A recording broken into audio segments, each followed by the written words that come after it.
ओम श्री गणेशाय नमः। आप सभी का हमारे YouTube चैनल खुशी ज्ञान सागर में हार्दिक स्वागत है। प्रिय श्रोतागण, आज बुधवार के दिन आइए सुने गणेश जी की पौराणिक कथाएं और साथ में सुनेंगे धन समृद्धि प्रदान करने वाली, बरकत देने वाली माता अन्नपूर्णा की कथा। तो इन कथाओं को श्रद्धा और भक्ति के साथ पूरा अवश्य सुनिएगा। प्रेम से बोलिए श्री गणेश भगवान की जय। बहुत समय पहले की बात है। एक गांव में एक भाई बहन रहते थे। भाई बहुत गरीब था, पर उसकी बहन पैसे वाली थी। जब बहन के ननद का विवाह था, तब बहन ने ना तो अपने भाई को विवाह में आने का निमंत्रण दिया और ना ही कोई चिट्ठी भेजी। भाई को बाहर वालों से पता चला कि उसके बहन के ननद का विवाह है। भाई ने अपने गांव वालों को बताया। तब गांव वालों ने अपने घर से चुनरी, बिछिया और साड़ी जैसा जिनसे बन पाया कन्या के लिए दिया। भाई सारा सामान लेकर बहन के गांव पहुंचा। बहन के घर जाने पर बहन की देवरानी बोली, भाभी जी, आपके भाई आए हैं। बहन ने पूछा, कैसे आए हैं और क्या पहना है? तब देवरानी ने कहा, पैदल आए हैं, फटी पगड़ी, फटी धोती पहने हैं। बहन बोली, मेरे ससुर हवेली के सामने दुकान में बैठे हैं, मुझे शर्म आती है। भाई को बोलो पीछे के दरवाजे से आए। भाई के आते ही बहन ने भाई को एक कमरे में बंद करके बाहर से ताला लगा दिया। एक तरफ लड़की का विवाह हो रहा था, गाजे बाजे बज रहे थे, अतिथियों को भोजन कराया जा रहा था और दूसरी तरफ भाई को कोई पानी तक पूछने वाला न था। तभी भाजे की बहू को दया आई और उसने दरवाजा खोल दिया। दरवाजा खोलते ही भाई वहां से भागा। 2 दिनों के भूखे प्यासे रहने के कारण उसे चक्कर आने लगे। रास्ते में एक गणेश जी का मंदिर था, वहां जाकर गिर गया और रोते रोते गणेश भगवान को अपनी व्यथा सुनाई और बोला, हे गणेश जी महाराज, आज मेरी गरीबी के कारण से मेरी सगी बहन ने मुझे धिक्कार दिया। घर जाने पर मेरी पत्नी, मेरे बच्चे जब पूछेंगे कि विवाह से क्या मिठाई लेकर आए हैं, तो मैं क्या जवाब दूंगा? तब गणेश जी को उस पर दया आ गई और गणेश जी भगवान बोले, मेरे बगीचे से ककड़ी और तरबूज तोड़कर ले जा। तब भाई ने ककड़ी तोड़कर झोला भर लिया और अपने घर गया। घर जाते ही बच्चों ने पूछा, पिताजी, बुआ के यहाँ से हम लोगों के लिए क्या लाए हैं? झोला खोलते ही छोटे तरबूज सोने के गेंदे में बदल गए। बाकी तरबूज काटे तो उनमें से हीरे मोती निकले। पत्नी बोली, आप बहन के घर से इतना कुछ क्यों लाए हैं? आपकी बहन ने हम लोगों को बहुत ज्यादा दे दिया है। भाई ने कुछ भी जवाब नहीं दिया। गणेश भगवान की कृपा से उनके दिन बदल गए। भाई का काम धंधा जोरों से चलने लगा। धीरे धीरे गहने, कपड़े, रहने के लिए मकान बन गए। पत्नी बोली, एक बार ननद जी को बुलाकर लाओ। भाई नए कपड़े, नए जूते पहनकर रथ में बैठकर बहन को लेने गया। देवरानी बोली, भाभी जी, आपके भाई आए हैं। बहन ने फिर पूछा, कैसे आए हैं और क्या पहना है? तब देवरानी बोली, रथ में बैठकर खूब ठाठ बाट से आए हैं। बहन बोली, मेरे भाई को बोलो कि हवेली के सामने से आए, मेरे ससुर देवर जेठ देखेंगे। भाई का बहन ने खूब स्वागत किया। भाई बोला, बहन, मैं तुम्हें लेने आया हूँ। तब बहन ने कहा, मुझे भी बहुत दिन हो गए हैं, चलो मैं चलती हूँ। भाई बहन को लेकर अपने घर आया। भाई और उसकी पत्नी ने बहन का खूब आदर सत्कार किया। जो चीजें मांगी सब बनवा कर दिया। बहन बोली, भाई मुझे एक जूती चाहिए। तब भाई ने मोची को बुलाया और कहा, मेरी बहन के लिए ऐसी जूती बनाओ जो मुंह से बोले। भाई ने बहन को बहुत सारा धन देकर विदा किया, पर अभी तक वह जूती नहीं आई थी। बहन जाने वाली थी, तभी मोची जूतियाँ लेकर आया। बहन की जूती पहनते ही जूतियाँ बोली, निर्धन भाई की पैसे वाली बहन, गणेश जी का बगीचा नहीं होता तो आज क्या करती। बहन तब भाई की पत्नी से पूछी, ये कहाँ से आवाज आ रही है। तभी भाई ने कहा, सुबह का समय है, कोई जीव जंतु बोल रहे होंगे।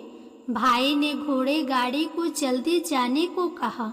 बहन के जाते ही पत्नी जिद करके बैठ गई कि जूतियाँ क्या बोल रही थी। तब पति ने अपनी पूरी आप बीती सुनाई कि कैसे बहन ने मुझे 2 दिन भूखा रखा, कमरे में बंद कर दिया था।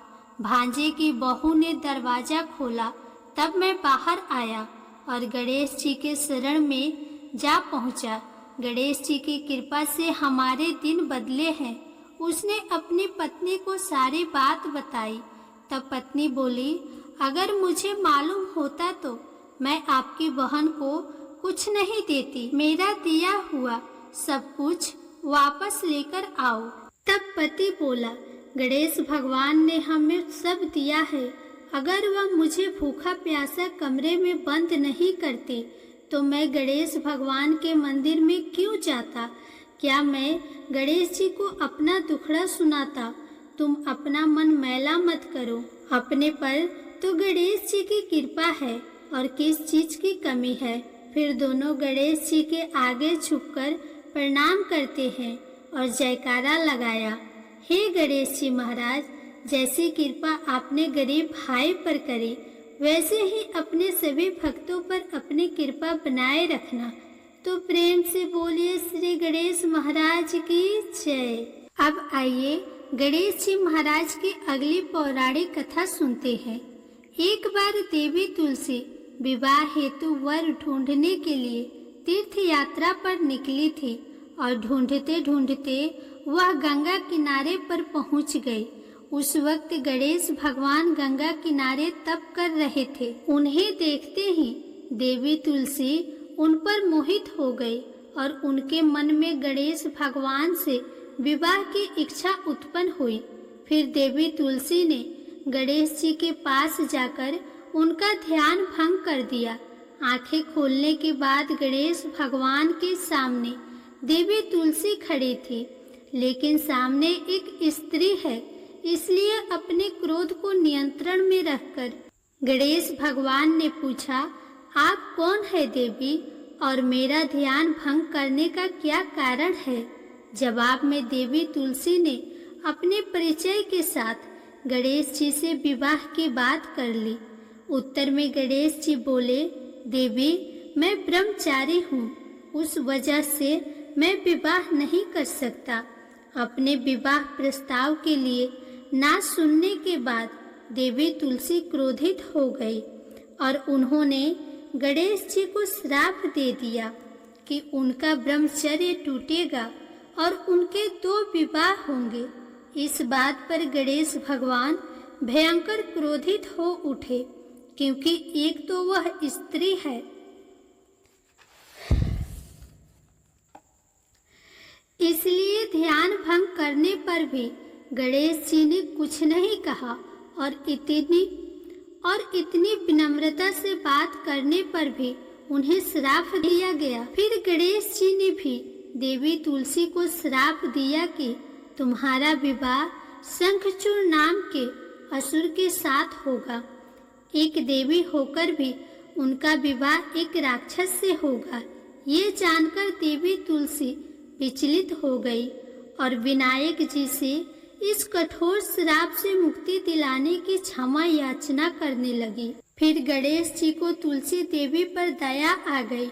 वह बोले कि मेरा श्राप तो बदल नहीं सकता, वह तो सच होकर ही रहेगा, लेकिन अगले जन्म में तुम एक पेड़ बनोगे और भगवान विष्णु जी की अति प्रिय होगी। उनकी पूजा में भी तुम्हारा एक महत्वपूर्ण स्थान होगा और कलयुग के इंसान को तुम मोक्ष का मार्ग दिखाओगी।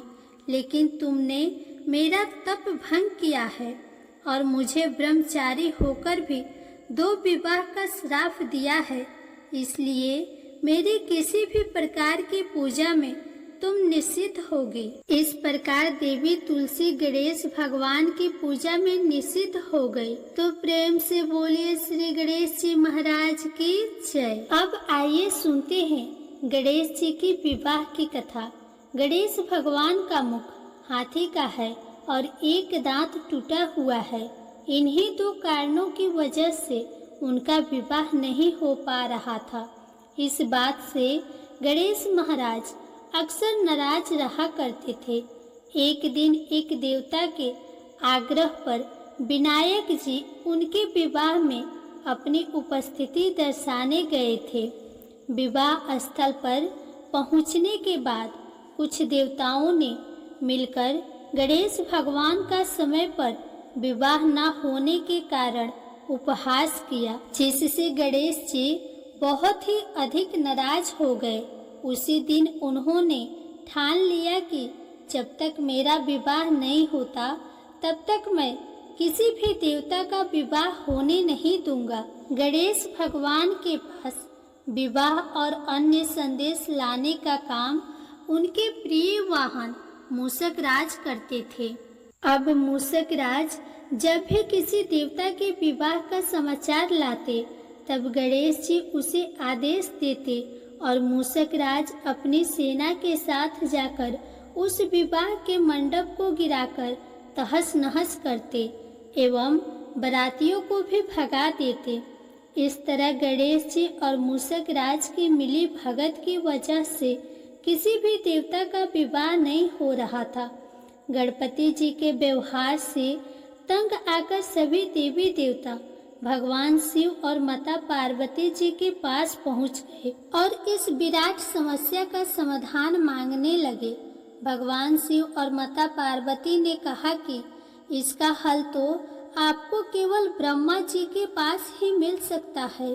कृपा करके आप ब्रह्मलोक को जाएं। माता पार्वती और महादेव को प्रणाम करके सभी देवी देवता ब्रह्मा जी के पास प्रकट हुए। देवताओं की समस्या को ठीक से सुनने के बाद ब्रह्मा जी ने अपनी योग शक्ति से 2 कन्याओं का निर्माण किया। इन दोनों कन्याओं का नाम था रिद्धि और सिद्धि। वह दोनों ब्रह्मा जी की मानस पुत्रियां थीं। उन्हें लेकर ब्रह्मा जी गणेश महाराज के पास गए और उनसे अपनी पुत्रियों को ज्ञान एवं शिक्षा प्रदान करने का निवेदन करने लगे। ब्रह्मा जी का मान रखने के लिए एकदंत भगवान ने रिद्धि और सिद्धि को शिक्षा देना आरंभ किया। फिर उस दिन के बाद से जब भी मूषक राज किसी विवाह की खबर लेकर आते, उस वक्त रिद्धि और सिद्धि गणेश जी को अपनी बातों में उलझा कर रखती थी। इस तरह गणेश जी का ध्यान किसी और विषय पर रहता और दूसरी तरफ देवताओं का विवाह संपन्न हो जाता। एक दिन बुद्धि के देवता भगवान गणेश जी को यह बात समझ आ गई, लेकिन उनके क्रोध में आने से पहले ही ब्रह्मदेव अपनी दोनों पुत्रियों के साथ वहां पर प्रकट हो गए। रिद्धि और सिद्धि को सामने देखते ही गणेश जी का क्रोध बढ़ने लगा, किंतु विनायक जी के मुख से कोई भी शब्द निकलने से पहले ही भगवान ब्रह्मदेव ने कहा, आपने स्वयं ही मेरी पुत्रियों को शिक्षा दी है और अब मुझे इन दोनों के विवाह योग्य कोई वर नहीं मिल रहा। मेरी आपसे विनती है कि आप ही रिद्धि और सिद्धि से विवाह करके मुझे धन्य कीजिए। परम पिता ब्रह्मा देव जी की शांत वाणी को सुनकर गणेश का क्रोध शांत हो गया और वे उस विवाह प्रस्ताव के लिए हंसी खुशी राजी हो गए। विवाह के बाद अपनी दोनों पत्नियों से उन्हें 2 पुत्र प्राप्त हुए, जिनका नाम रखा गया शुभ और लाभ। तो प्रेम से बोलिए श्री गणेश भगवान की जय। आइए अब सुनते हैं गणेश जी की पूजा पाठ में सुनी जाने वाली अगली पौराणिक कथा। एक गांव में एक सेठ और सेठानी रहते थे। वे बहुत ही धार्मिक प्रवृत्ति के थे और वे गणेश जी के अनन्य भक्त थे। वे दोनों बिना चूके हर बुधवार को गणेश जी का व्रत रखते थे और शाम को ब्राह्मणों को भोजन कराने के बाद अपना व्रत खोलते थे। सेठ जी का काफी बड़ा परिवार था। वे सब आपस में बड़े प्यार और भाईचारे से रहते थे, लेकिन सेठानी और सेठ की कोई संतान नहीं थी। इस विषय पर परिवार और गांव के लोग आपस में बहुत बातें किया करते थे। सभी लोग सेठानी को बांझ बुलाते थे। ये सभी बातें सुनकर सेठ और सेठानी बहुत दुखी होते थे। एक बुधवार के दिन सेठ और सेठानी भगवान गणेश जी की पूजा संपन्न करा के मंदिर से बाहर आ रहे थे। तभी उन्हें सीढ़ियों पर एक छोटा सा बच्चा अकेले बैठा हुआ दिखा। बालक को देखते ही दोनों उसके पास गए और पूछा कि तुम्हारे माता पिता कहाँ हैं? लेकिन बच्चे ने अभी तक बोलना नहीं सीखा था, इसीलिए वह बोल ही नहीं पाया। पर दोनों सेठ और सेठानी बच्चे के पास शाम तक बैठे रहे। तब तक पंडित जी और सेठ जी और उनके नौकरों ने आसपास जाकर बच्चे के माता पिता को खोजने की कोशिश की, लेकिन उन्हें बच्चे के माता पिता या बच्चे खोने की कोई खबर ही ना मिली। फिर पंडित जी ने सेठ और सेठानी को वह बच्चा अपने घर ले जाने के लिए कह दिया। साथ में यह भी कहा कि अगर बच्चे के माता पिता यहाँ पर आते हैं तो मैं स्वयं उन्हें आपके पास ले आऊँगा। तब सेठ और सेठानी की खुशी का ठिकाना नहीं रहा। वे दोनों खुशी खुशी उस नन्हे बालक को अपने साथ लेकर गए। सेठानी ने बच्चे का नाम अपने आराध्य भगवान श्री गणेश जी के नाम पर गणेश रख दिया और बड़े ही प्यार और दुलार से उसका पालन और पोषण करने लगी। कुछ दिनों के बाद उसी गांव में एक ठग पति पत्नी आए। उनका इरादा गांव के सबसे अमीर आदमी को ठगने का था। वे दोनों ठग गणेश मंदिर के सीढ़ियों पर बैठकर सोच विचार कर रहे थे। तभी वहां पर पंडित जी आ गए और गांव में अनजान लोगों को देखते ही उनसे पूछा कि क्या आपका बच्चा खो गया है? दोनों चोरी चकारी के लिए बहाना ढूंढ रहे थे, इसीलिए उन दोनों ने तुरंत ही हाँ कह दिया। तब पंडित जी ने कहा कि चिंता की कोई बात नहीं है, आपका बच्चा एक सेठ जी के घर पर पल रहा है। पंडित जी उन दोनों ठग को सेठ जी के घर पर ले गए। गणेश के माता पिता आ गए हैं, यह खबर सुनकर सेठ और सेठानी बहुत दुखी हुए।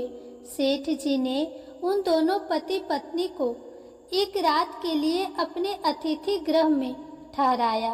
अब वह दोनों ठग सिर्फ मौके की फिराक में ही थे। उसी रात सभी लोगों के सो जाने के बाद वे ठग एक एक करके सभी कमरों की तलाशी करने लगे। फिर वे दोनों तिजोरी वाले कमरे में पहुंच गए। छानबीन के वक्त होने वाली छोटी मोटी आवाजों से सेठ जी का एक नौकर जग गया और आवाज की दिशा में तिजोरी वाले कमरे के नजदीक गया। उसने चुपके से अंदर जब झांककर देखा तो दोनों ही मेहमान कीमती सामान चुरा रहे थे। नौकर ने यह देखते ही धीरे से उस कमरे के बाहर की कुंडी लगा दी और चोर चोर बोलकर पूरे घर में हल्ला मचा दिया। शोरगुल की आवाज सुनते ही घर के सभी लोग इकट्ठा हो गए। तब सेठ जी ने उन दोनों चोर पति पत्नी को कमरे से बाहर निकाला और सुबह ही पंचायत में हाजिर कर दिया। सेठ जी ने सरपंच जी को पूरा मामला बताया और कहा कि ये दोनों तो चोर है, अब हम पुत्र गणेश को इन दोनों को नहीं देंगे। लेकिन वे दोनों ठग पति पत्नी अपने जिद पर ही अड़ गए और बच्चे को ले जाने की जिद करने लगे। सरपंच जी ने इस गंभीर समस्या का एक तोड़ निकाला। उन्होंने सेठानी और दूसरी औरत को गणेश जी के सामने खड़ा कर दिया और कहा कि जिसके भी आंचल से दूध की धार गणेश के मुंह में जाएगी, वह बालक गणेश उसी के पास ही रहेगा। फिर वे दोनों अपने अपने आंचल मुंह के सामने फैलाकर खड़ी हो गई। सेठानी जी मन ही मन भगवान गणेश के नाम का जप कर रही थी। देखते ही देखते गणेश भगवान की कृपा से सेठानी की आंचल से दूध की एक धार गणेश के मुंह में गिरी और इस तरह बालक गणेश हमेशा के लिए सेठ और सेठानी के साथ रहने लगा। बोलिए श्री गणेश भगवान की जय। प्रिय श्रोतागण, अगर आपको यह कथा पसंद आई हो तो इस वीडियो को लाइक करके कमेंट बॉक्स में गणेश भगवान की जय जरूर लिखें। साथ ही चैनल को सब्सक्राइब भी कर दें।